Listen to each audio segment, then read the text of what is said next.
The Global Blackout, la coupure électrique mondiale. Épisode 9. Jour 18. Nos difficultés à nous adapter à la marche. Au jour 22. Réveil dans une cité. Auteur Amar Belmostefawi. Artiste, illustratrice Karen Gallego.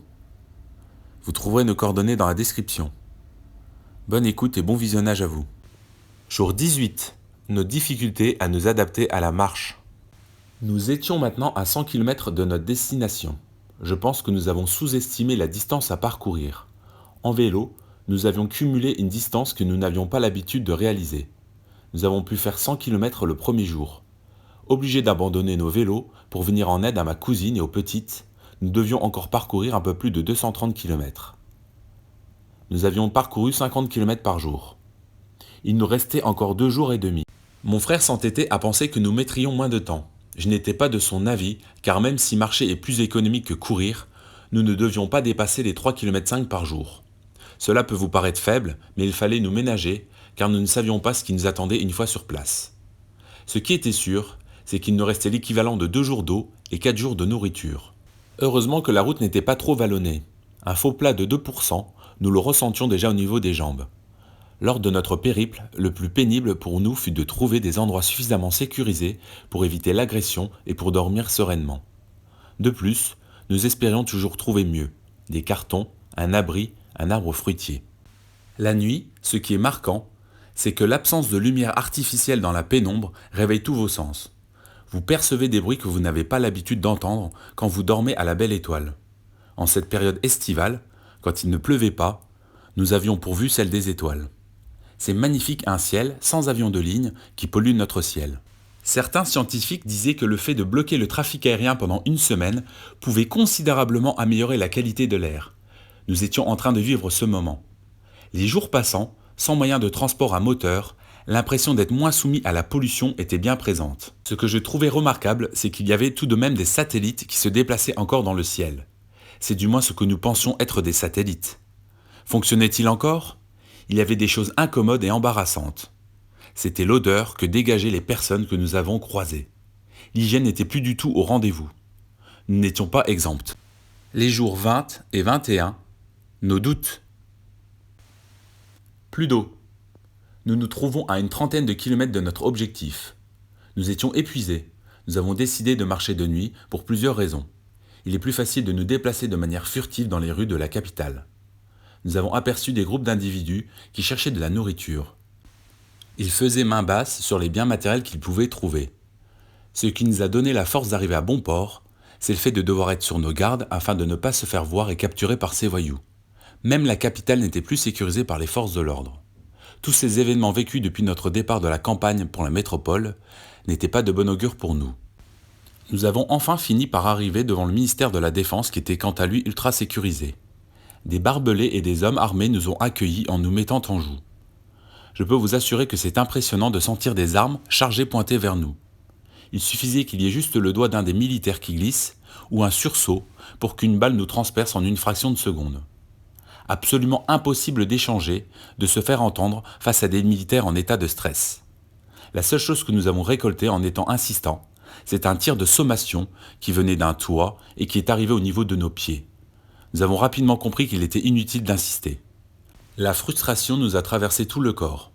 Nous savions que si nous étions un peu trop lourds face à ces guerriers, face à ces exécutants, nous risquions de nous trouver au mieux avec une balle dans la jambe, mort lente, et au pire, une balle logée en pleine tête, mort rapide. Nous avons donc rédigé un message écrit que nous avons laissé. Ce mot indiquait notre découverte à proximité du pénitencier. Ce message a été placé à même le sol par nos soins sous un caillou. Nous avons indiqué que nous allions nous éloigner, il ne fallait pas faire de gestes brusques. Personne n'a bougé. Face à cet échec, nous ne pouvions pas cacher notre grande déception. Il ne restait plus qu'une cartouche. Les ingénieurs et leur bâtiment, qui devaient être lui aussi ultra sécurisés. Mon frère étant fortement déçu, il voulut directement rentrer dans notre région. Il pensait que nous rendre dans le sud de la capitale, dans un centre où se trouvait un regroupement de scientifiques de renommée, ne serait que perte d'énergie.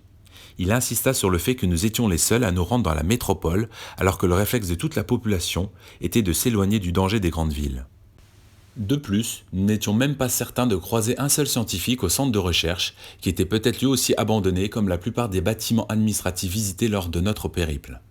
J'ai approuvé son analyse. Nous avions en effet pris des risques pour retrouver ma cousine et nos 2 petites cousines. Nous nous sommes rendus dans la jungle urbaine au péril de notre santé et de notre vie, mais cela était pour une bonne raison. Faire part de notre découverte et tenter de rétablir la situation, redonner à la population l'électricité et son confort. Mon frère m'a indiqué que nous ne savions même pas comment nous allions rentrer, que nous n'avions plus qu'une boîte de thon pour 2 à manger, et surtout plus d'eau.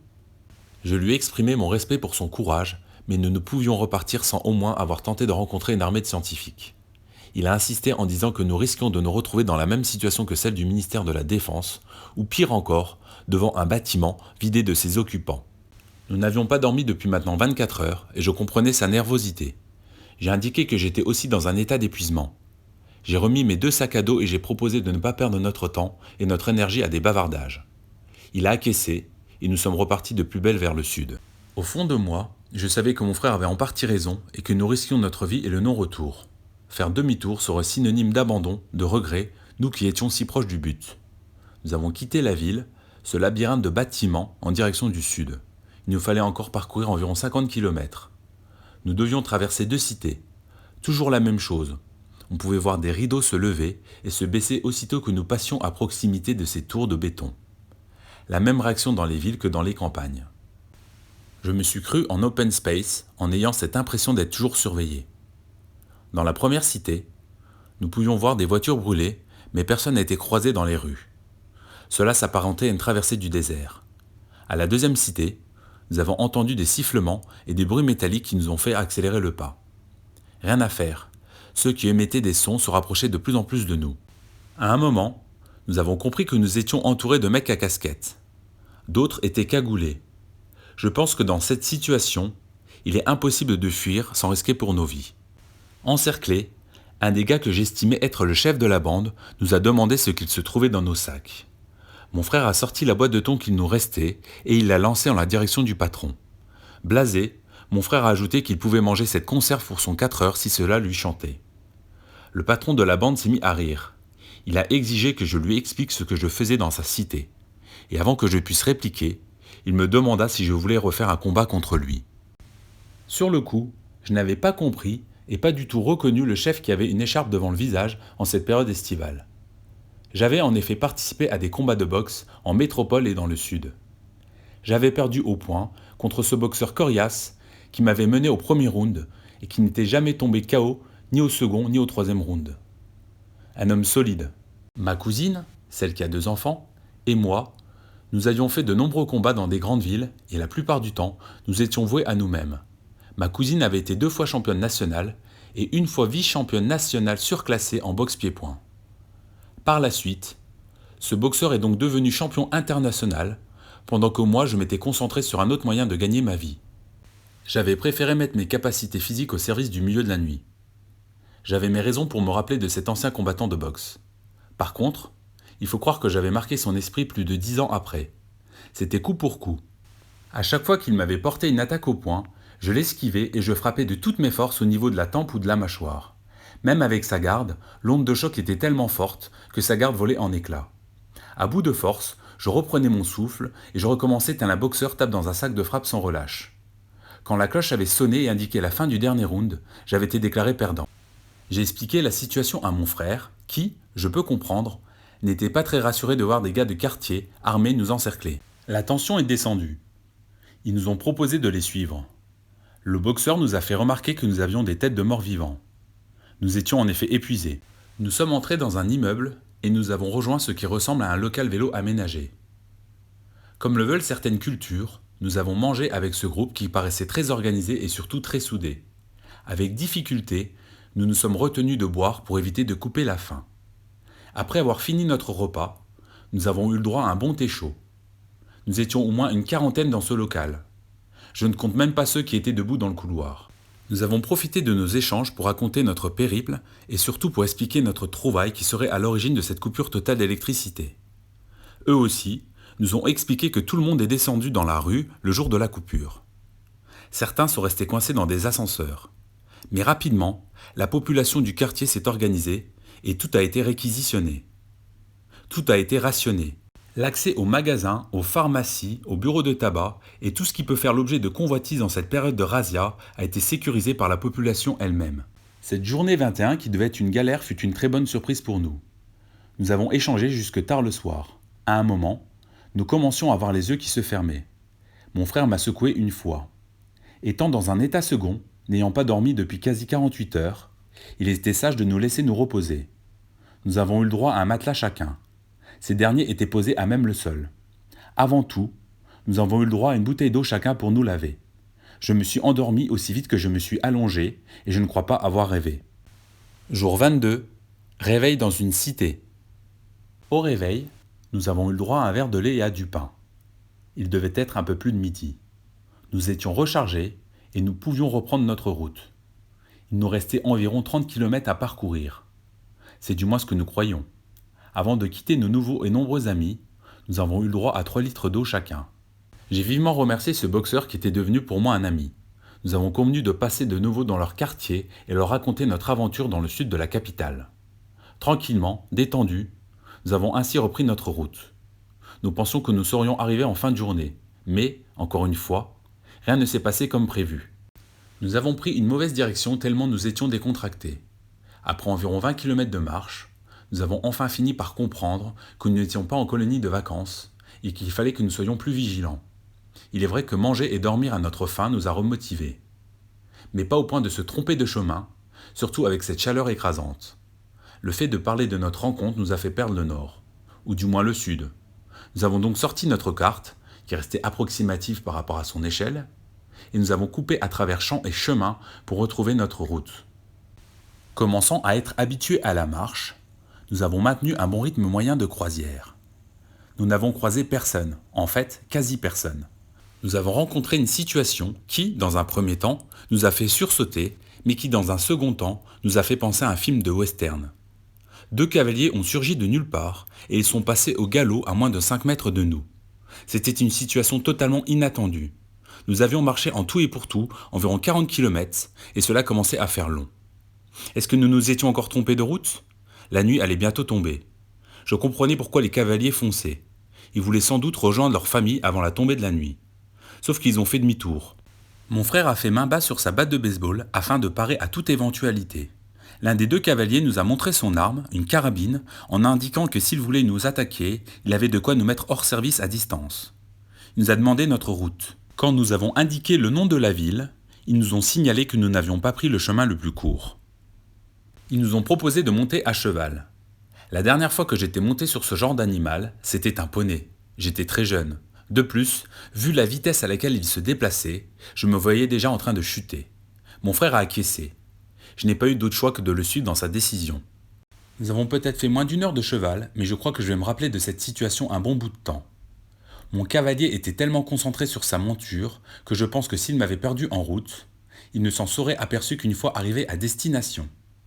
Je me suis accroché de toutes mes forces. J'ai serré les jambes comme il me l'avait indiqué. Lorsque le calvaire s'est arrêté, j'avais les avant-bras tétanisés et mal aux fesses. Nous nous sommes arrêtés dans ce qui ressemble à une ferme. Nous n'étions pas très rassurés. Nous avions en effet peur de faire face à des déséquilibrés. Quand nous sommes arrivés et que nous fûmes accueillis par les femmes et les enfants des cavaliers, nous étions un peu plus réconfortés. Nous avons pu déposer nos affaires dans ce qui semblait être une chambre d'amis. Une douche avait été spécialement aménagée à l'extérieur. Rien n'était laissé au hasard, car l'eau utilisée pour se doucher était récupérée via un système ingénieux.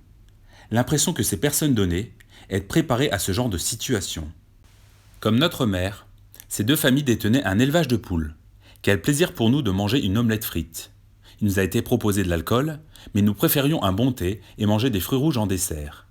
Quel bonheur de manger à notre faim, nous qui étions maintenant à plus de 300 km de nos habitations. Tout comme avec les jeunes du quartier, nous avons eu le droit à une série de questions. Notre périple a autant intéressé les adultes que les enfants. Ces derniers nous ont écoutés avec attention, comme si nous étions en train de leur raconter une histoire. Le plus jeune s'est même endormi dans les bras de sa mère. Mon frère et moi, nous pensions que ce qui nous a permis de nous en sortir, c'est notre démarche, celle de vouloir aider la population qui se trouvait dans la même situation que nous. Alors que la plupart tentaient de s'emparer d'un maximum de vivres, à survivre, une poignée d'hommes cherchait une solution pour établir la situation. une des femmes d'un cavalier a posé une question qui nous a fait réfléchir. L'être humain ne serait-il pas meilleur sans électricité ? Est-ce que cela ne serait pas une meilleure solution pour la nature que de revenir en arrière, de vivre sans voiture, sans avion, sans technologie ? Ce qui me gênait le plus, c'était de savoir que nous risquions de voir la vraie nature de l'être humain. Quand les vivres ne seront plus en stock dans les foyers ou à portée de main, les plus démunis vont se mettre à sortir et ne vont pas hésiter à utiliser le moindre subterfuge pour se nourrir. Fini l'époque où certains comptaient le nombre de calories pour avoir une belle ligne. Beaucoup seront prêts à tuer pour manger. J'espérais évidemment me tromper, car depuis le début de notre déplacement, nous avons très peu eu affaire à des agressions. Ces personnes ont voulu nous aider et elles nous ont proposé de nous déposer dès demain matin à notre destination finale, ou du moins à 2 km de la ville, de peur de se faire voler leur monture qui leur était très utile. Nous avons bien sûr accepté, même si nous savions que nous devions encore monter à cheval et risquer d'être courbaturés pendant plusieurs jours. C'est la fin de cet épisode numéro 9. Et vous, auriez-vous pris le risque de vous rendre au centre de recherche qui se trouve au sud de la capitale ? Je profite de ce moment afin de remercier Laura ainsi que Valérie pour leur participation active et aux différents commentaires laissés sur ma chaîne YouTube. Vendredi prochain, nous aborderons le jour 23, direction le centre de recherche. Nous irons jusqu'au jour 45. Notre patience a des limites. En attendant l'épisode 10, je vous remercie pour votre écoute et le visionnage de cette vidéo. À bientôt!